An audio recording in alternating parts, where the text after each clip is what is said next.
بسم اللہ الرحمن الرحیم۔ تمام ناظرین کو علمدار ٹی وی پہ خوش آمدید۔ ناظرین، آج کی ویڈیو میں آپ کو حضرت ہود علیہ السلام کا قصہ بیان کروں گا۔ حضرت ہود علیہ السلام کا ذکر قرآن پاک کے کئی پاروں میں موجود ہے۔ حضرت ہود علیہ السلام کو پروردگار عالم نے قوم عاد کی طرف نبی بنا کر بھیجا۔ آپ کا نسب نامہ عاد بن اوس بن ارم بن سام اور سام بن نوح علیہ السلام عاد کی اولاد کو کہتے ہیں۔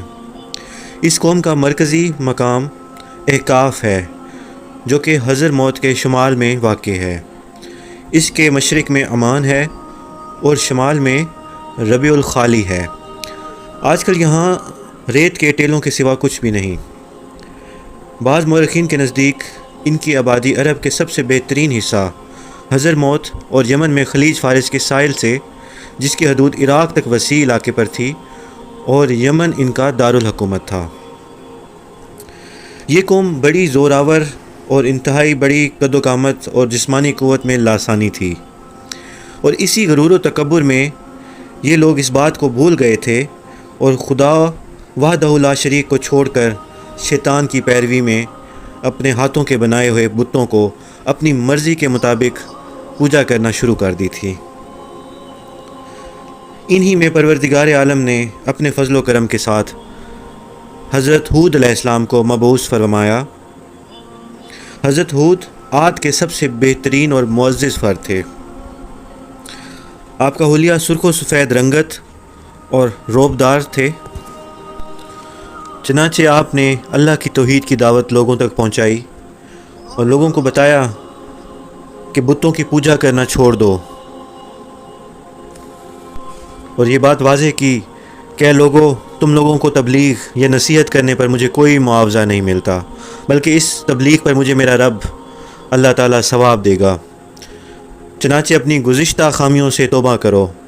تمہاری سرکشی اور خود اللہ کے ہاں نافرمانی کی وجہ سے جو تم پر بارشیں بند کر دی گئی ہیں، اب فرما برداری اور استغفار کی وجہ سے تم پر بارشیں برسنے لگیں گی اور تمہارے باغات اور کھیتیاں تر و تازہ ہو جائیں گے۔ قوم کو حضرت ہود علیہ السلام نے ہر طرح سے سمجھایا، مگر انہوں نے کوئی بات بھی نہ مانی۔ قوم ہود نے جواب دیا کہ ہم تیرے کہنے سے اپنے خداؤں کو نہیں چھوڑ سکتے، اور تو ہمیں ہمارے خداؤں کی پوجا سے روکتا ہے۔ ہمارے خیال میں تو ہمارے ہی کسی خدا کی تجھے مار پڑ گئی ہے۔ یہ سن کر اللہ تعالیٰ کے نبی نے فرمایا، سنو، میں تم کو اور اللہ تعالیٰ کو گواہ بنا کر اعلان کرتا ہوں کہ خدا کے سوا تم جس کی بھی عبادت کر رہے ہو، میں ان سب سے بیزار ہوں، اور اب تم اپنے ساتھ اوروں کو بھی بلا لو اور اپنے ان جھوٹے خداؤں کو بھی ملا لو، اور تم سے جو کچھ ہو سکے مجھے نقصان پہنچاؤ۔ مجھے کوئی بھی مہلت نہ دو اور نہ مجھ پر کوئی ترس کھاؤ۔ جس قسم کا نقصان تمہارے بس میں ہے مجھے پہنچاؤ۔ میرا تو بس کل پروردگار عالم پر توکل ہے جو میرا اور تمہارا سب کا مالک ہے۔ دنیا بھر کے جاندار اسی کے قبضہ میں ہیں، کوئی نہیں جو اس کے قبضہ سے باہر ہو۔